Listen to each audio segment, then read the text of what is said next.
গল্পের আসর থেকে আজকে আমার নিবেদন কবিগুরু রবীন্দ্রনাথ ঠাকুরের লেখা ছোট গল্প, হ্যাঁ ভুতুড়ে ছোট গল্প, ক্ষুধিত পাষাণ। আমার পরিবেশনা যদি আপনাদের ভালো লেগে থাকে তাহলে ভিডিওটিতে একটি লাইক, কমেন্ট ও ভিডিওটি শেয়ার করবেন আর আমার চ্যানেলটিকে অবশ্যই সাবস্ক্রাইব করবেন। শুরু হচ্ছে ক্ষুধিত পাষাণ। আমি এবং আমার আত্মীয় পুজোর ছুটিতে দেশভ্রমণ সারিয়া কলিকাতায় ফিরিয়া আসিতেছিলাম। এমন সময় রেলগাড়িতে বাবুটির সঙ্গে দেখা হয়। তাহার বেশভূষা দেখিয়া প্রথমটা তাহাকে পশ্চিম দেশীয় মুসলমান বলিয়াই ভ্রম হইয়াছিল। তাহার কথাবার্তা শুনিয়া আরও ধাঁধা লাগিয়া যায়। পৃথিবীর সকল বিষয়েই এমন করিয়া আলাপ করিতে লাগিলেন যেন তাহার সহিত প্রথম পরামর্শ করিয়া বিশ্ববিধাতা সকল কাজ করিয়া থাকেন। বিশ্ব সংসারের ভিতরে ভিতরে যে এমন সকল অশ্রুতপূর্ব নিগ্রহ ঘটনা ঘটিতেছিল, রুশিয়ানরা যে এত দূর অগ্রসর হইয়াছে, ইংরাজদের যে এমন সকল গোপন মতলব আছে, দেশীয় রাজাদের মধ্যে যে একটা খিচুড়ি পাকিয়া উঠিয়াছে, এ সমস্ত কিছুই না জানিয়া আমরা সম্পূর্ণ নিশ্চিন্ত হইয়াছিলাম।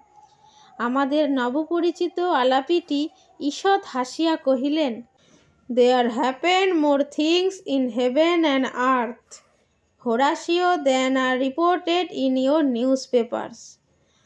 আমরা এই প্রথম ঘর ছাড়িয়া বাহির হইয়াছি, সুতরাং লোকটির রকম সকম দেখিয়া অবাক হইয়া গেলাম। লোকটা সামান্য উপলক্ষে কখনো বিজ্ঞান বলে, কখনো বেদের ব্যাখ্যা করে, আবার হঠাৎ কখনো পাশির বয়েত আওড়াইতে থাকে। বিজ্ঞান, বেদ এবং পার্সি ভাষায় আমাদের কোনরূপ অধিকার না থাকাতে তাহার প্রতি আমাদের ভক্তি উত্তরোত্তর বাড়িতে লাগিল। এমনকি আমার থিওসফিস্ট আত্মীয়টির মনে দৃঢ় বিশ্বাস হইল যে আমাদের এই সহযাত্রীর সহিত কোনো এক রকমের অলৌকিক ব্যাপারের কিছু একটা যোগ আছে, কোনো একটা অপূর্ব ম্যাগনেটিজম অথবা দৈবশক্তি অথবা সূক্ষ্ম শরীর অথবা ওইভাবের একটা কিছু। তিনি এই অসামান্য লোকের সমস্ত সামান্য কথাও ভক্তি বিহুবল মুক্তভাবে শুনিতেছিলেন এবং গোপনে নোট করিয়া লইতেছিলেন। আমার ভাবে বোধ হইল অসামান্য ব্যক্তিটিও গোপনে তাহা বুঝিতে পারিয়াছিলেন এবং কিছু খুশি হইয়াছিলেন। গাড়িটি আসিয়া জংশনে থামিলে আমরা দ্বিতীয় গাড়ির অপেক্ষায় ওয়েটিং রুমে সমবেত হইলাম। তখন রাত্রি 10:30। পথের মধ্যে একটা কি ব্যাঘাত হওয়াতে গাড়ি অনেক বিলম্বে আসিবে শুনিলাম। আমি ইতিমধ্যে টেবিলের উপর বিছানা পাতিয়া ঘুমাইব স্থির করিয়াছি। এমন সময়ে সেই অসামান্য ব্যক্তিটি নিম্নলিখিত গল্প ফাঁদিয়া বসিলেন। সে রাত্রে আমার আর ঘুম হইল না। রাজ্য চালনা সম্বন্ধে দু একটা বিষয়ে মতান্তর হওয়াতে আমি জুনাগড়ের কর্ম ছাড়িয়া দিয়া হায়দ্রাবাদে যখন নিজাম সরকারে প্রবেশ করিলাম, তখন আমাকে অল্প বয়স্ক ও মজবুত লোক দেখিয়া প্রথমে বরিচে তুলার মাসুল আদায়ে নিযুক্ত করিয়া দিল। বড়ির জায়গাটি বড় রমণীয়, নির্জন পাহাড়ের নিচে বড় বড় বনের ভিতর দিয়া সুস্তা নদীটি উপল মুখরিত পথে নিপুণা নর্তকীর মতো পদে পদে বাঁকিয়া বাঁকিয়া দ্রুত নৃত্যে চলিয়া গিয়াছে।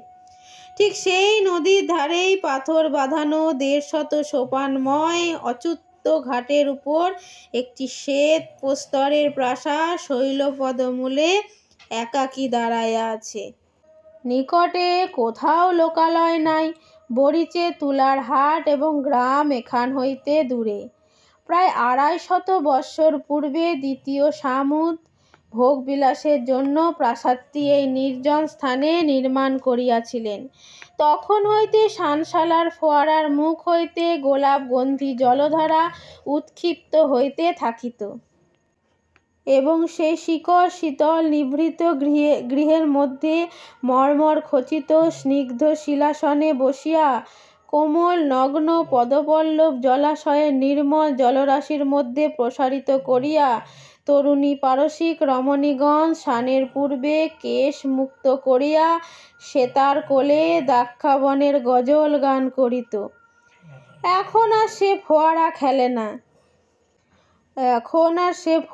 খেলে না, সে গান নাই, সাদা পাথরের উপর শুভ্র চরণে সুন্দর আঘাত পড়ে না। এখন ইহা আমাদের মতো নির্জন বাষ্পীড়িত সঙ্গিনীহীন মাসুল কালেক্টরের অতি বৃহৎ এবং অতি শূন্য বাসস্থান। কিন্তু আপিসের বৃদ্ধ কেরানি করিম খাঁ আমাকে এই প্রাসাদে বাস করিতে বারংবার নিষেধ করিয়াছিল, বলিয়াছিল, ইচ্ছে হয় দিনের বেলা থাকিবেন, কিন্তু কখনো এখানে রাত্রি যাপন করিবেন না। আমি হাসিয়া উড়াইয়া দিলাম।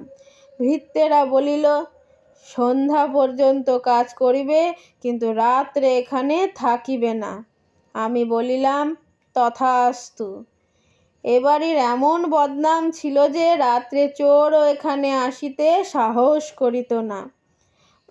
প্রথমে আসিয়া এই পরিত্যক্ত পাষাণ প্রাসাদের বিজনতা আমার বুকের ওপর যেন একটা ভয়ঙ্কর ভারের মতো চাপিয়া থাকিত।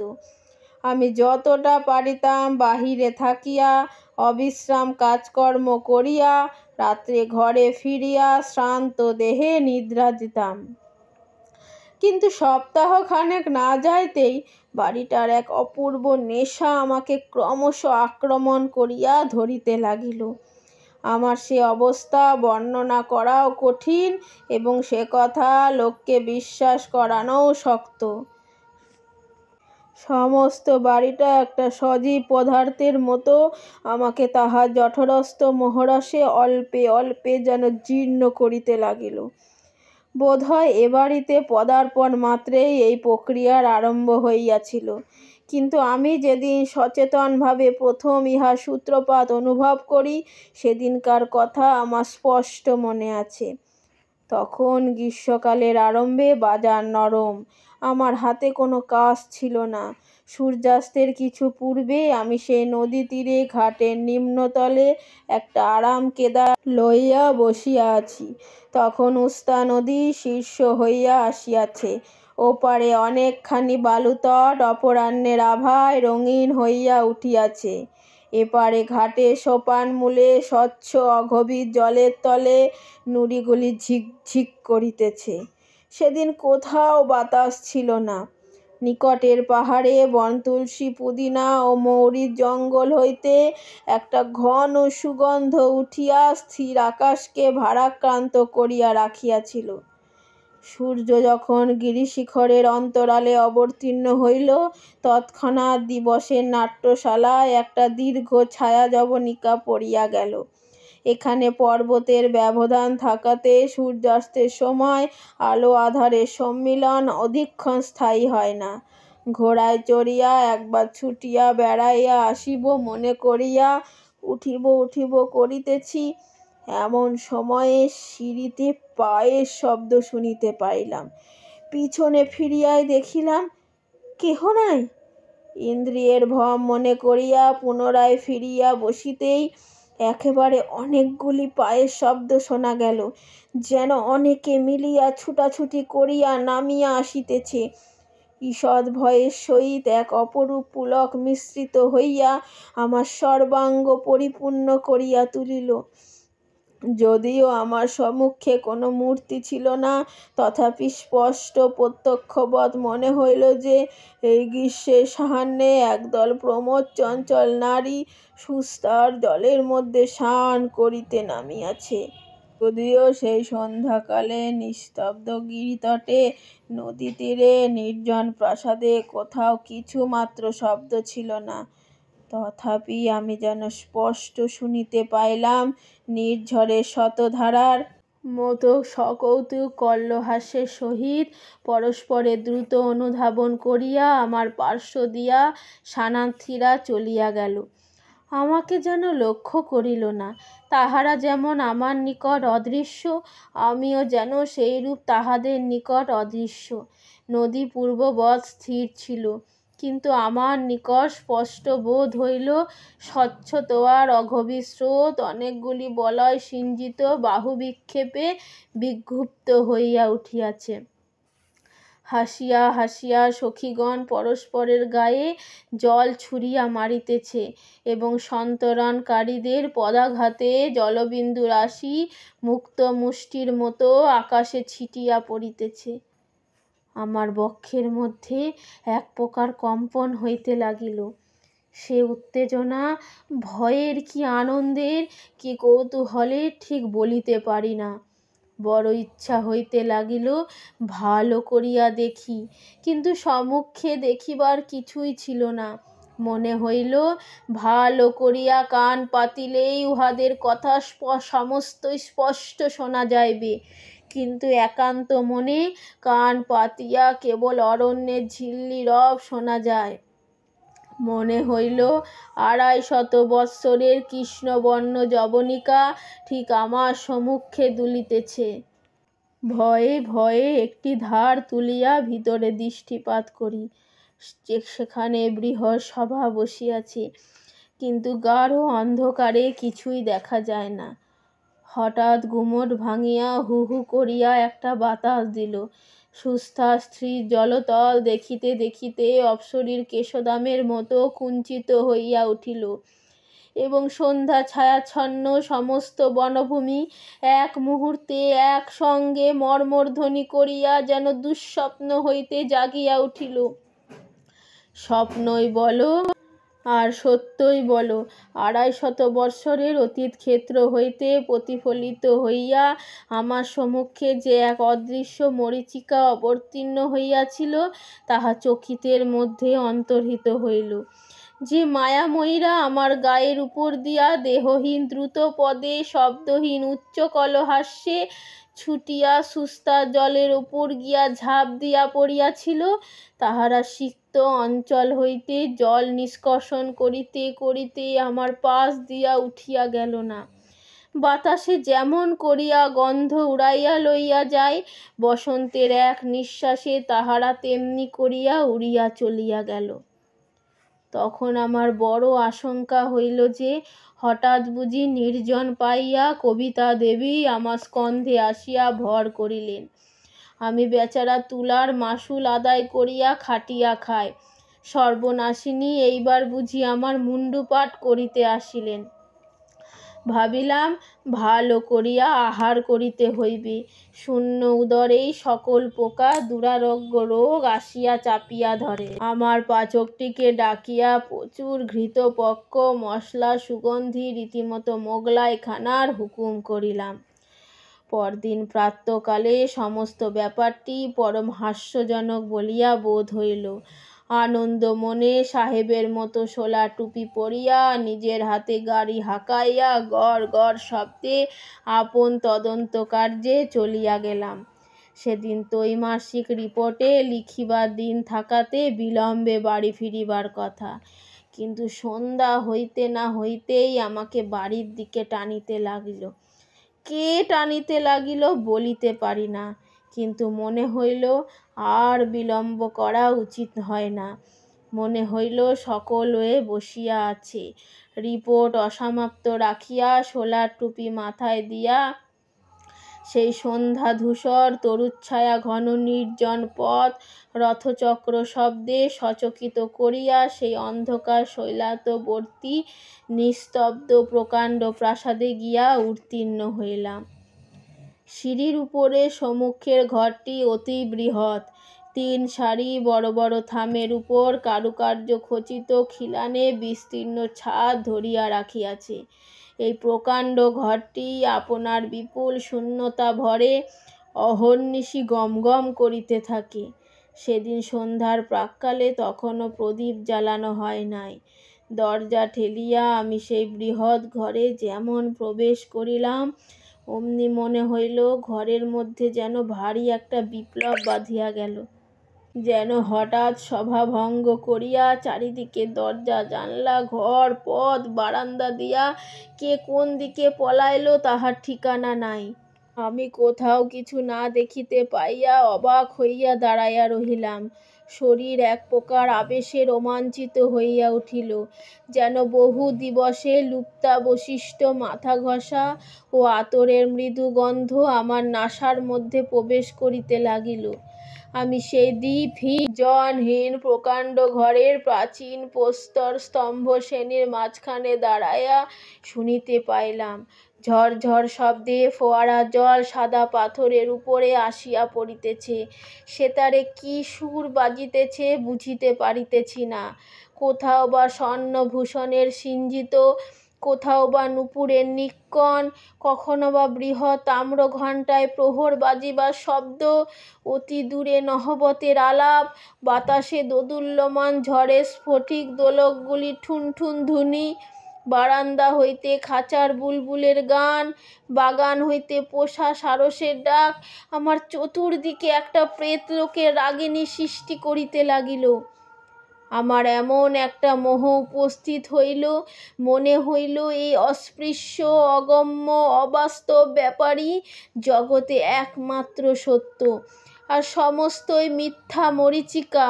আমি যে আমি, অর্থাৎ আমি যে শ্রীযুক্ত অমুকের জ্যেষ্ঠ পুত্র, তুলার মাশুল সংগ্রহ করিয়া 450 টাকা বেতন পাই। আমি যে শোলার টুপি এবং খাটো কর্তা পরিয়া টমটম হাঁকাইয়া আপিস করিতে যাই, সমস্তই আমার কাছে এমন অদ্ভুত, হাস্যকর, অমূলক মিথ্যা কথা বলিয়া বোধ হইল যে আমি সেই বিশাল নিস্তব্ধ অন্ধকার ঘরের মধ্যে মাঝখানে দাঁড়াইয়া হা হা করিয়া হাসিয়া উঠিলাম।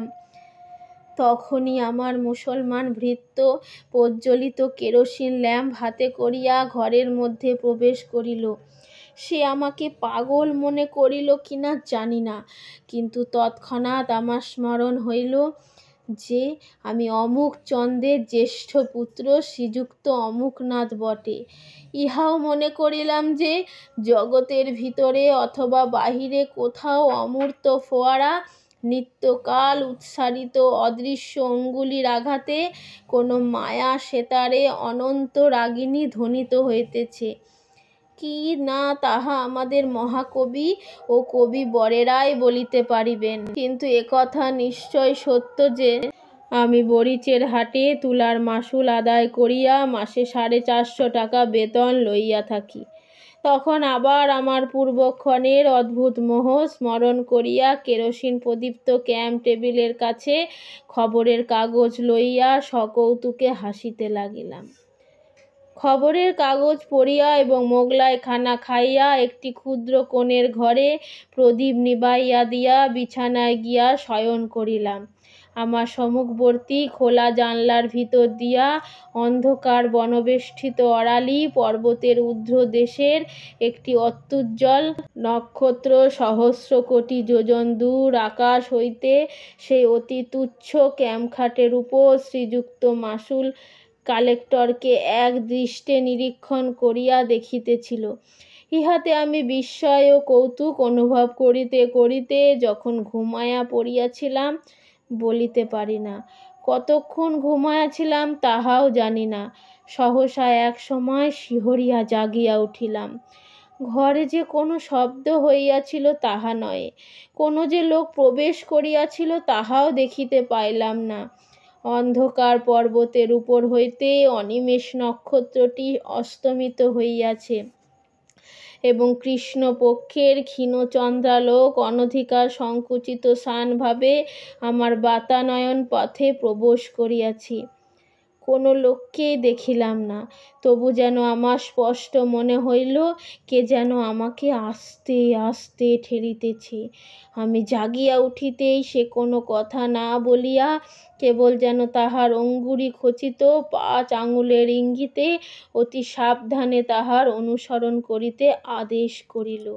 আমি অত্যন্ত চুপি চুপি উঠিলাম, যদিও সেই শতকক্ষ প্রকোষ্ঠময় প্রকাণ্ড শূন্যতাময় নিদ্রিত ধ্বনি এবং সজাগ প্রতিধ্বনিময় বৃহৎ প্রাসাদে আমি ছাড়া আর জনপ্রাণীও ছিল না। তথাপি পদে পদে ভয় হইতে লাগিল, পাছে কেহ জাগিয়া উঠে। প্রাসাদের অধিকাংশ ঘর রুদ্ধ থাকিত এবং সে সকল ঘরে আমি কখনো যাই নাই। সে রাত্রে নিঃশব্দ পদবিক্ষেপে সংযত নিঃশ্বাসে সেই অদৃশ্য আহান রূপিণীর অনুসরণ করিয়া আমি যে কোথা দিয়া কোথায় যাইতেছিলাম আজ তাহা স্পষ্ট করিয়া বলিতে পারি না। কত সংকীর্ণ অন্ধকার পথ, কত দীর্ঘ বারান্দা, কত গম্ভীর নিস্তব্ধ সুবৃহৎ সভাগৃহ, কত রুদ্ধ বায়ু ক্ষুদ্র গোপন কক্ষ পার হইয়া যাইতে লাগিলাম তাহার ঠিকানা নাই।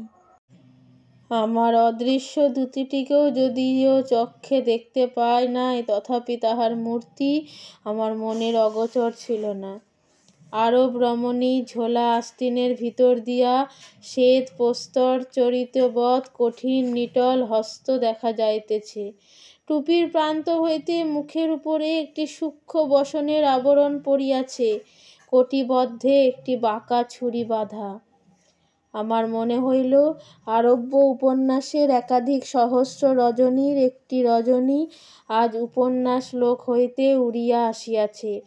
আমি যেন অন্ধকার নিশীথে সুপ্তিময় বোগদাদের নির্বাপিত দ্বীপ সংকীর্ণ পথে কোনো এক সংকট সংকুল অভিসারে যাত্রা করিয়াছি। অবশেষে আমার দূতি একটি ঘন নীল পর্দার সম্মুখে সহসা থমকিয়া দাঁড়াইয়া যেন নিম্নে অঙ্গুলি নির্দেশ করিয়া দেখাইল। নিম্নে কিছুই ছিল না, কিন্তু ভয়ে আমার বক্ষের রক্ত স্তম্ভিত হইয়া গেল। আমি অনুভব করিলাম সেই পর্দার সম্মুখে ভূমিতলে কিংখাবের সাজ পরা একটি ভীষণ কার্ফি খোঁজা কোলের উপর খোলা তলোয়ার লইয়া দুই পা ছড়াইয়া দিয়া বসিয়া বসিয়া ঢুলিতেছে। দ্যুতি লঘু গতিতে তাহা দুই পা ডিঙাইয়া পর্দার এক প্রান্তদেশ তুলিয়া ধরিল। ভিতর হইতে একটি পারস্য গালিচা পাতা ঘরের কিয়দংশ দেখা গেল। তক্তের উপরে কে বসিয়া আছে দেখা গেল না, কেবল জাফরান রঙের স্ফীত পায়জামার নিম্নভাগে জরির চটি পরা দুইখানি সুন্দর চরণ গোলাপি মখমল আসনের উপর অলসভাবে স্থাপিত রহিয়াছে দেখিতে পাইলাম। মেঝের এক পার্শ্বে একটি নীলাভ স্ফটিক পাত্রে কতকগুলি আপেল, নাশপাতি, নারঙ্গী এবং প্রচুর আঙুরের গুচ্ছ সজ্জিত রহিয়াছে এবং তাহার পার্শ্বে দুইটি ছোট পেয়ালা ও একটি স্বর্ণাভ মদিরার কাচপাত্র অতিথির জন্য অপেক্ষা করিয়া আছে। ঘরের ভিতর হইতে একটা অপূর্ব ধূপের এক প্রকার মাদক সুগন্ধি ধূম্র আসিয়া আমাকে বিহ্বল করিয়া দিল। আমি কম্পিত বক্ষে সেই খোঁজার প্রসারিত পদদ্বয় যেমন লঙ্ঘন করিতে গেলাম, অমনি সে চমকিয়া উঠিল। তাহার কোলের উপর হইতে তলোয়ার পাথরের মেজোয় শব্দ করিয়া পড়িয়া গেল। সহসা একটা বিকট চিৎকার শুনিয়া চমকিয়া দেখিলাম আমার সেই ক্যাম্প খাটের উপরে ঘর্মাক্ত কলেবরে বসিয়া আছি। ভোরের আলোয় কৃষ্ণপক্ষের খণ্ডচাঁদ জাগরণ ক্লিষ্ট রোগীর মতো পাণ্ডুবর্ণ হইয়া গেছে এবং আমাদের পাগলা মেহের আলি তাহার প্রাত্যহিক প্রথা অনুসারে প্রত্যুষের জনশূন্য পথে তফাৎ যাও তফাৎ যাও করিয়া চিৎকার করিতে চলিয়াছে। এইরূপে আমার আরব্য উপন্যাসের এক রাত্রি অকস্মাৎ শেষ হইল, কিন্তু এখনো 1,000,000 রজনী বাকি আছে। আমার দিনের সহিত রাত্রের ভারী একটা বিরোধ বাধিয়া গেল। দিনের বেলায় শান্ত ক্লান্ত দেহে কর্ম করিতে যাইতাম এবং শূন্য স্বপ্নময়ী মায়াবিনী রাত্রিকে অভিসমাপ্ত করিতে থাকিতাম। আবার সন্ধ্যার পরে আমার দিনের বেলাকার কর্মবদ্ধ অস্তিত্বকে অত্যন্ত তুচ্ছ, মিথ্যা এবং হাস্যকর বলিয়া বোধ হইত। সন্ধ্যার পরে আমি একটা নেশার জালের মধ্যে বিহ্বলভাবে জড়াইয়া পড়িতাম। শত শত বৎসর পূর্বেকার কোনো এক অলিখিত ইতিহাসের অন্তর্গত আর একটা অপূর্ব ব্যক্তি হইয়া উঠিতাম। তখন আর বিলাতি খাটো কর্তা এবং আট প্যান্টুলনে আমাকে মানাইত না। তখন আমি মাথায় এক লাল মখমলের ফেস তুলিয়া, ঢিলা পায়জামা, ফুল কাটা কাবা এবং রেশমের দীর্ঘ চোগা পরিয়া, রঙিন রুমালে আতর মাখিয়া বহু যত্নে সাজ করিতাম এবং সিগারেট ফেলিয়া দিয়া গোপাল জল পূর্ণ বহু কুণ্ডলায়িত বৃহৎ আলবোলা লইয়া এক উচ্চ গদিবিশিষ্ট বড় কেদারায় বসিতাম, যেন রাত্রে কোনো এক অপূর্ব প্রিয় সম্মিলনের জন্য পরমাগ্রহে প্রস্তুত হইয়া থাকিতাম। তাহার পর অন্ধকার যতই ঘনীভূত হইত, ততই কি যে এক অদ্ভুত ব্যাপার ঘটিতে থাকিত, তাহা আমি বর্ণনা করিতে পারি না। ঠিক যেন একটা চমৎকার গল্পের কতকগুলি ছিন্ন অংশ বসন্তের আকস্মিক বাতাসে এই বৃহৎ প্রাসাদের বিচিত্র ঘরগুলির মধ্যে উড়িয়া বেড়াইত। খানিকটা দূর পর্যন্ত পাওয়া যাইত, তাহার পরে আর শেষ দেখা যাইত না। আমিও সে ঘূর্ণমান বিচ্ছিন্ন অংশগুলির অনুসরণ করিয়া সমস্ত রাত্রি ঘরে ঘরে ঘুরিয়া বেড়াইতাম। এই খণ্ড স্বপ্নের আবর্তের মধ্যে এই কঞ্চিত হেনার গন্ধ, কচ্চিৎ সেতারের শব্দ, কচ্চিৎ সুরভি জল শিকড় মিশ্র বায়ুর হিল্লোলের মধ্যে একটি নায়িকাকে ক্ষণে ক্ষণে বিদ্যুৎ শিখার মতো চকিতে দেখিতে পাইতাম।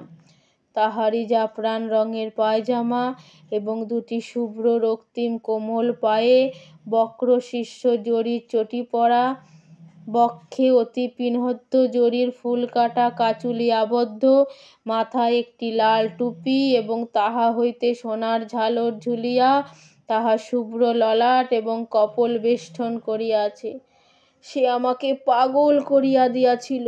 আমি তাহারই অভিসারে প্রতি রাত্রে নির্দার রসাতল রাজ্যে স্বপ্নের জটিল সংকুল মায়াপুরীর মধ্যে গলিতে গলিতে কক্ষে কক্ষে ভ্রমণ করিয়া বেড়াইছি। একদিন সন্ধ্যার সময় বড় আয়নার দুই দিকে দুই বাতি জ্বালাইয়া যত্নপূর্বক শাহজাদার মতো সাজ করিতেছি। এমন সময় হঠাৎ দেখিতে পাইলাম, আয়নায় আমার প্রতিবিম্বের পার্শ্বে ক্ষণিকের জন্য সেই তরুণী ইরানীর ছায়া আসিয়া পড়িল। পলকের মধ্যে গ্রীবা বাঁকাইয়া তাহার ঘন কৃষ্ণ বিপুল চক্ষু তারকায় সুগভীর আবেগ তীব্র বেদনাপূর্ব আগ্রহ কটাক্ষপাত করিয়া সরস সুন্দর বিম্বাধরে একটি অস্পষ্ট ভাষায় আভাসমাত্র দিয়া লঘু ললিত নৃত্যে আপন যৌবন পুষ্পিত দেহলাটিকে দ্রুত বেগে ঊর্ধ্বাভিমুখে আবর্তিত করিয়া মুহূর্তে কালের মধ্যে বেদনা বাসনা ও বিভ্রমের হাস্য কটাক্ষ ভূষণ জ্যোতি স্ফুলিঙ্গ বৃষ্টি করিয়া দিয়া দর্পণেই মিলাইয়া গেল। গিরিকাননে সমস্ত সুগন্ধ লুণ্ঠন করিয়া একটা উদ্দাম বায়ুর উচ্ছ্বাস আসিয়া আমার দুইটা বাতি নিবাইয়া দিত। আমি সাজসজ্জা ছাড়িয়া দিয়া বেশগৃহের প্রান্তবর্তী শয্যাতলে পুলকিত দেহে মুদ্রিত নেত্রে শয়ন করিয়া থাকিতাম। আমার চারিদিকে সে বাতাসের মধ্যে, সে অরালি গিরিকুঞ্জে সমস্ত মিশ্রিত সৌরভের মধ্যে যেন অনেক আদর, অনেক চুম্বন, অনেক কোমল করস্পর্শ নিভৃত অন্ধকার পূর্ণ করিয়া ভাসিয়া বেড়াইত। কানের কাছে অনেক কলগুঞ্জন শুনিতে পাইতাম। আমার কপালের উপর সুগন্ধ নিঃশ্বাস আসিয়া পড়িত এবং আমার কপোলে একটি মৃদু সৌরভ রমণীয় সুকোমল ওড়না বারংবার উড়িয়া উড়িয়া আসিয়া স্পর্শ করিত। অল্পে অল্পে যেন একটি মোহিনী সর্পিণী তাহার মাদক বেষ্টনে আমার সর্বাঙ্গ বাঁধিয়া ফেলিত। আমি গাঢ় নিঃশ্বাস ফেলিয়া অসাড় দেহে সুগভীর নিদ্রায় অভিভূত হইয়া পড়িতাম। একদিন অপরাহ্নে আমি ঘোড়ায় চড়িয়া বাহির হইব সংকল্প করিলাম। কে আমাকে নিষেধ করিতে লাগিল জানি না, কিন্তু সেদিন নিষেধ মানিলাম না। একটা কাষ্ঠদণ্ডে আমার সাহেবী হ্যাট এবং খাটো কর্তা দুলিতেছিল, পরিয়া লইয়া পড়িবার উপক্রম করিতেছি। এমন সময় সুস্তা নদীর বালি এবং অরালি পর্বতে শুষ্ক পল্লব রাশি ধ্বজা তুলিয়া হঠাৎ একটা প্রবল ঘূর্ণা বাতাস আমার সে কর্তা এবং টুপি ঘুরাইতে ঘুরাইতে লইয়া চলিল, এবং একটা অত্যন্ত সুমিষ্ট কল্লহাস্য সেই হাওয়ার সঙ্গে ঘুরিতে ঘুরিতে কৌতুকে সমস্ত পর্দায় আঘাত করিতে করিতে উচ্চ হইতে উচ্চতর সপ্তকে উঠিয়া সূর্যাস্ত লোকের কাছে গিয়া মিলাইয়া গেল। সেদিন আর ঘোড়ায় চড়া হইল না, এবং তাহার পরদিন হইতে সেই কৌতুকাবহ খাটো কর্তা এবং সাহেবি হ্যাট পরা একেবারে ছাড়িয়া দিয়াছি। আবার সেই দিন অর্ধরাত্রে বিছানার মধ্যে উঠিয়া বসিয়া শুনিতে পাইলাম কে যেন গুমরিয়া গুমরিয়া বুক ফাটিয়া ফাটিয়া কাঁদিতেছে।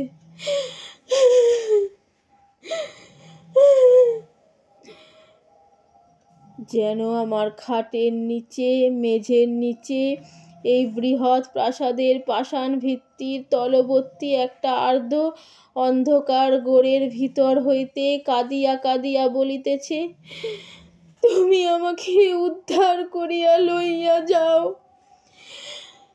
কঠিন মায়া, গভীর নিদ্রা, নিষ্ফল স্বপ্নে সমস্ত ধার ভাঙিয়া ফেলিয়া তুমি আমাকে ঘোড়ায় তুলিয়া তোমার বুকের কাছে চাপিয়া ধরিয়া বনের ভিতর দিয়া, পাহাড়ের উপর দিয়া, নদীর পার হইয়া তোমাদের সূর্যালোকিত ঘরের মধ্যে আমাকে লইয়া যাও। আমাকে উদ্ধার করো। আমি কে? আমি কেমন করিয়া উদ্ধার করিব? আমি এই ঘূর্ণমান পরিবর্তমান স্বপ্ন প্রবাহের মধ্যে হইতে কোন মজ্জামনা কামনা সুন্দরীকে তীরে টানিয়া তুলিব? তুমি কবে ছিলে, কোথায় ছিলে হে দিব্যরূপিণী? তুমি কোন শীতল উৎসের তীরে, খর্জুর কুঞ্জের ছায়ায়, কোন গৃহহীনা মরুবাসিনীর কোলে জন্মগ্রহণ করেছিলে?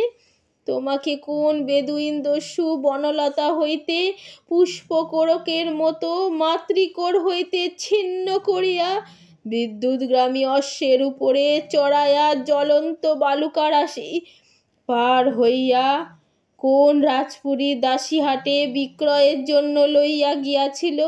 সেখানে কোন বাদশাহের ভৃত্য তোমার নববিকশিত সলজ্জ কাতর যৌবন শোভা নিরীক্ষণ করিয়া স্বর্ণ মুদ্রা গনিয়া দিয়া সমুদ্র পার হইয়া তোমাকে সোনার শিবিকায় বসাইয়া প্রভু গৃহের অন্তঃপুরে উপহার দিয়াছিল? সেখানে কি ইতিহাস!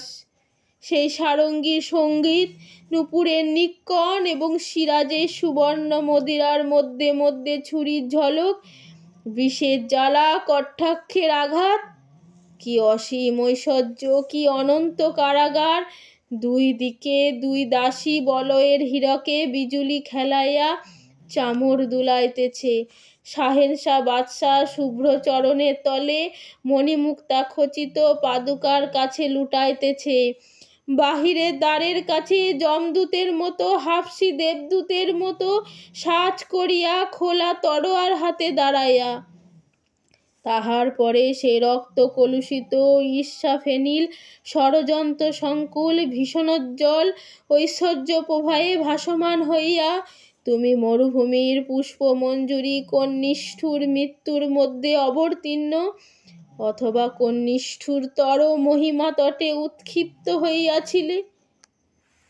এমন সময় হঠাৎ সেই পাগলা মেহের আলী চিৎকার করিয়া উঠল, তাফাত যাও, তাফাত যাও, সব ঝুঠ হ্যায়, সব ঝুঠ হ্যায়। চাহিয়া দেখিলাম সকাল হইয়াছে।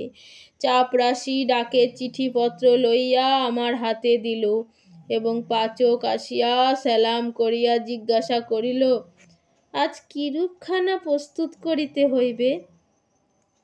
আমি কহিলাম, না, আর এ বাড়িতে থাকা হয় না। সেই দিনই আমার জিনিসপত্র তুলিয়া আপিস ঘরে গিয়া উঠিলাম। আপিসের বৃদ্ধ কেরানি করিম খাঁ আমাকে দেখিয়া ঈষৎ হাসিল।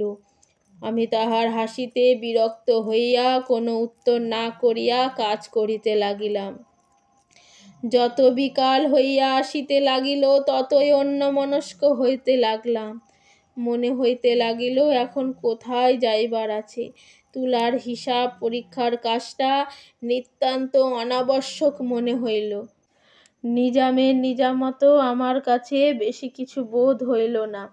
যাহা কিছু বর্তমান, যাহা কিছু আমার চারিদিকে চলিতেছে, ফিরিতেছে, খাটিতেছে, খাইতেছে, সমস্তই আমার কাছে অত্যন্ত দীন, অর্থহীন, অকিঞ্চিৎকর বলিয়া বোধ হইল।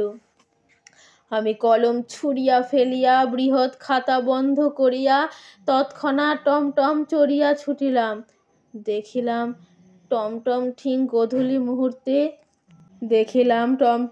গোধূলি মুহূর্তে আপনি সেই পাষাণ প্রাসাদের দ্বারের কাছে গিয়া থামিল। দ্রুত পদে সিঁড়িগুলি উত্তীর্ণ হইয়া ঘরের মধ্যে প্রবেশ করিলাম। আজ সমস্ত নিস্তব্ধ, অন্ধকার ঘরগুলি যেন রাগ করিয়া মুখ ভার করিয়া আছে। অনুতাপে আমার হৃদয় উদ্বেলিত হইয়া উঠিতে লাগিল। কিন্তু কাহাকে জানাইব, কাহার নিকট মার্জনা চাহিব, খুঁজিয়া পাইলাম না। আমি শূন্য মনে অন্ধকার ঘরে ঘরে ঘুরিয়া বেড়াইতে লাগিলাম। ইচ্ছা করিতে লাগিল একখানা যন্ত্র হাতে লইয়া কাহাকে উদ্দেশ্য করিয়া গান গাহি, বলি, হে বন্যী, হে পতঙ্গ, তোমাকে ফেলিয়া পলাইবার চেষ্টা করিয়াছিলাম। সে আমার মরিবার জন্য আসিয়াছে, এবার তাকে মার্জনা করো, তাহার দুই পক্ষ দগ্ধ করিয়া দাও, ভস্মসাৎ করিয়া ফেলো। হঠাৎ উপর হইতে আমার কপালে 2 ফোঁটা অশ্রু জল পড়িল। সেদিন অরালি পর্বতের চূড়ায় ঘনঘোর মেঘ করিয়া আসিয়াছিল। অন্ধকার অরণ্য এবং সুস্তার মসীবর্ণ জল একটি ভীষণ প্রতীক্ষায় স্থির হইয়াছিল। জল, স্থল, আকাশ সহসা শিহরিয়া উঠিল এবং অকস্মাৎ একটা বিদ্যুৎ বিকশিত ঝড় শৃঙ্খল ছিন্ন উন্মাদের মতো পথহীন সুন্দর বনের ভিতর দিয়া আর্তচিৎকার করিতে করিতে ছুটিয়া আসিল। প্রাসাদের বড় বড় শূন্য ঘরগুলা সমস্ত দ্বার আছড়াইয়া তীব্র বেদনায় হু হু করিয়া কাঁদিতে লাগিল। আজ ভৃত্যগণ সকলেই আপিস ঘরে ছিল। এখানে আলো জ্বালাইবার কেহ ছিল না। সেই মেঘাচ্ছন্ন অমাবস্যা রাত্রে গৃহের ভিতরকার নিকষ কৃষ্ণ অন্ধকারের মধ্যে আমি স্পষ্ট অনুভব করিতে লাগিলাম একজন রমণী পালঙ্কের তলদেশে গালিচার উপরে উপুর হইয়া পড়িয়া 2 দৃঢ়বদ্ধ মুষ্টিতে আপনার আলুলায়িত কেশজাল টানিয়া ছিঁড়িতেছে। তাহার গৌরবর্ণ ললাট দিয়া রক্ত ফাটিয়া পড়িতেছে। কখনো সে শুষ্ক তীব্র অট্টহাসে হা হা করিয়া হাসিয়া উঠিতেছে, কখনো